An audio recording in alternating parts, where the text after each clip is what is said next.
Hello అండి.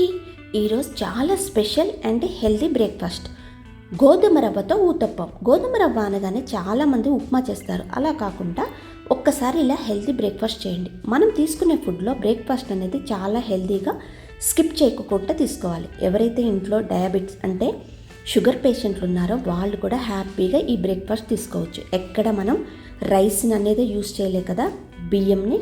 So ఇది చాలా హెల్దీ, చూడ్డానికి చాలా సాఫ్ట్గా స్పాంజ్ లాగా ఉంటుంది ఈ ఊతప్పం. కిడ్స్ కూడా బాగా నచ్చుతుంది. దీనికోసం ముందుగా 1 కప్ గోధుమ రవ్వ తీసుకున్నాను. ఏ కప్పుతో అయితే నేను గోధుమ రవ్వ తీసుకున్నానో అదే కప్పుతో 1 కప్ తురిమిన పచ్చి కొబ్బరి. ఈరోజు నేను చాలా హెల్తీగా ప్రిపేర్ చేస్తున్నాను, స్కిప్ చేయకుండా అందరూ ట్రై చేయండి. అదే కప్పుతో 1 కప్ కర్డ్ కూడా యూస్ చేశాను. ఇప్పుడు వీటన్నిటిని కలిపేసేసుకొని ఒక 10 మినిట్స్ పక్కన పెట్టేసుకోవాలి. అది బాగా నానాలి. 10 మినిట్స్ సరిపోతుంది అంతే. ఈ బ్రేక్ఫాస్ట్ కోసం మనం ముందుగా ఒక నైట్ మొత్తం పప్పులు నానబెట్టి రుబ్బి అలాంటి పని లేకుండా అప్పటికప్పుడు మనం ఊతప్పం తినాలనుకుంటే ఇంట్లో కేవలం గోధుమ రవ్వ ఉంటే చాలు, ఇలా ప్రిపేర్ చేసుకోవచ్చు. దీనికోసం పల్లీ చట్నీ ప్రిపేర్ చేస్తున్నాను. ఆల్రెడీ నేను పల్లీలు వేయించుకున్నాను. దీనిలో కొన్ని వెల్లుల్లి రెబ్బలు, అలాగే వేయించుకున్న పచ్చిమిర్చి, పుట్నాల పప్పును వేసేసి సరిపడ ఉప్పేసి కొన్ని వాటర్ యాడ్ చేసి మెత్తగా పేస్ట్ లాగా గ్రైండ్ చేసేసుకోవాలి. దీన్ని పోపు పెట్టేసుకోవాలి. ఈ ఊతప్పంకి ఈ కాంబినేషన్ చట్నీ చాలా బాగుంటుంది. అసలు కిడ్స్కి అయితే డైరెక్ట్గా ఇవ్వచ్చు, హ్యాపీగా తినేస్తారు ఎలాంటి చట్నీ లేకుండా. 10 మినిట్స్ తర్వాత ఇలా గట్టిగా వాటర్ అన్నీ పీల్ చేసేసుకొని ఇలా గట్టిగా అవుతుంది. దీన్ని మనం మెత్తగా పేస్ట్ లాగా గ్రైండ్ చేసేసుకోవాలి మిక్సీలో. ఎందుకంటే మనం పచ్చి కొబ్బరి తురుముని వేసాం కదా, అదంతా బాగా పేస్ట్ లాగా అవ్వాలి. ఇప్పుడు ఒక మిక్సీ జార్ తీసేసుకొని అందులో మొత్తం మనం నానబెట్టేసుకున్న పిండిని ట్రాన్స్ఫర్ చేసేసుకొని మెత్తగా కన్సిస్టెన్సీ మరి దోశ బ్యాటర్ లాగా ఉండొద్దు, కొంచెం థిక్గా ఉండేటట్టు చూసుకోండి. అంటే ఒక చిన్న గ్లాస్కి వాటర్ పోసేసుకుంటే సరిపోతుంది. ఇలా ఉండాలి పిండి. ఇందులో నేను ఒక 1/2 టేబుల్ స్పూన్ వంట సోడా యూస్ చేశాను. మీకు వంట సోడా ఇష్టం లేకపోతే స్కిప్ చేయొచ్చు. ఇంకొక టైం ఉంటే ఇంకొక 1 అవర్ పక్కన పెట్టేసుకోండి. ఈ పిండిని బాగా పులిసిపోతుంది. ఆల్రెడీ నేను క్యారెట్ని తురుముకున్నాను, కీరాని, సన్నగా తరిగి పెట్టుకున్న ఆనియన్స్, కొత్తిమీర. ఇప్పుడు ఒక ప్యాన్ తీసేసుకొని 1 టేబుల్ స్పూన్ ఆయిల్ వేసి కొన్ని పోపు గింజలు, తరిగి పెట్టుకున్న అల్లం ముక్కలు, పచ్చిమిర్చి వేయించుకోవాలి. ఇప్పుడు ఇందులో మనం ఆల్రెడీ తరిగి పెట్టుకున్న వెజిటేబుల్స్ అన్నీ వేసేసి ఫ్రై చేసేసుకోవాలి.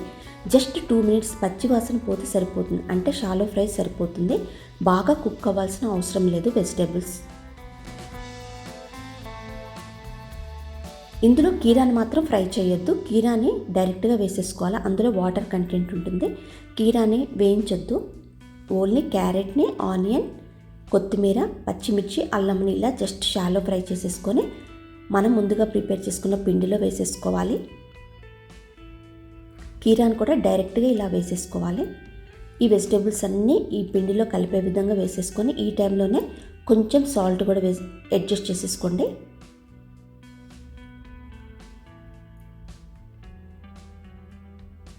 బ్యాటర్ కన్సిస్టెన్సీ ఈ విధంగా ఉండాలి, మరీ పల్చగా కూడా ఉండకూడదు. ఇప్పుడు దోశ ప్యాన్ తీసేసుకొని మనం ఊతప్పం అంటే కొంచెం మందంగా వేస్తాం కదా, అలా దోశలా పల్చగా కాకుండా ఇలా వేసేసుకొని 2 సైడ్స్ కాల్ చేసుకోవాలి. అంతేనండి. చూడండి, ఇలా మీరు పిండి బాగా పులిసిందనుకోండి, ఇలా డాట్స్ బబుల్స్ లాగా వస్తాయి. అంటే పిండి పర్ఫెక్ట్గా రెడీ అయినట్టు. ఇలా ఉంటే ఊతప్పం బాగా టేస్టీగా ఉంటుంది. 1 టేబుల్ స్పూన్ ఆయిల్ వేసేసుకొని ఒకవైపు బాగా వేగాక నెక్స్ట్ వైపు ఫ్లిప్ చేయండి. ఈ విధంగా 2 సైడ్స్ కాల్ చేసేసుకోవాలి. సేమ్ ప్రాసెస్ మిగతా పిండి మొత్తాన్ని కంటిన్యూ చేయండి.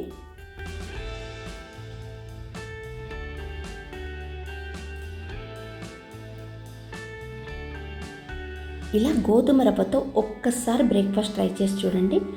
ఇన్స్టెంట్గా అప్పటికప్పుడు ఊతప్పం తినాలనుకున్నా, దోశలాగా తినాలనుకున్నా కూడా చాలా హెల్తీ అండ్ టేస్టీ. ఇందులో మనం అన్ని వెజిటేబుల్స్ యూస్ చేసాం కాబట్టి కిడ్స్ డైరెక్ట్గా తినొచ్చు. అలాగే దీనికోసం పల్లీ చట్నీ ప్రిపేర్ చేయాల్సిన అవసరం. ఈ బ్రేక్ఫాస్ట్ని మన ఇంట్లో నిల్వ ఉన్న ఊరగాయలు ఉంటాయి కదా, ఏ పికిల్తో, టమాటో, మామిడికాయ చట్నీ, అలాంటి చట్నీతో కూడా బాగా టేస్టీగా ఉంటుంది.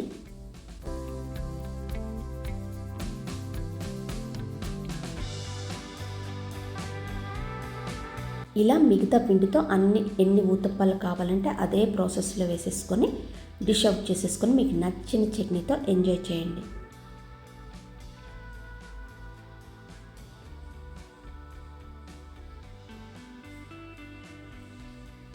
ఈ రెసిపీ మీకు నచ్చితే ప్లీజ్ లైక్ చేయండి, అలాగే మీ ఫ్రెండ్స్ రిలేటివ్స్కి షేర్ చేయండి. మరిన్ని ఇలాంటి కొత్త కొత్త రెసిపీస్ కోసం చెర్రీ అండ్ టోనీ షార్ట్స్ని సబ్స్క్రైబ్ చేసుకోవటం మాత్రం మర్చిపోకండి.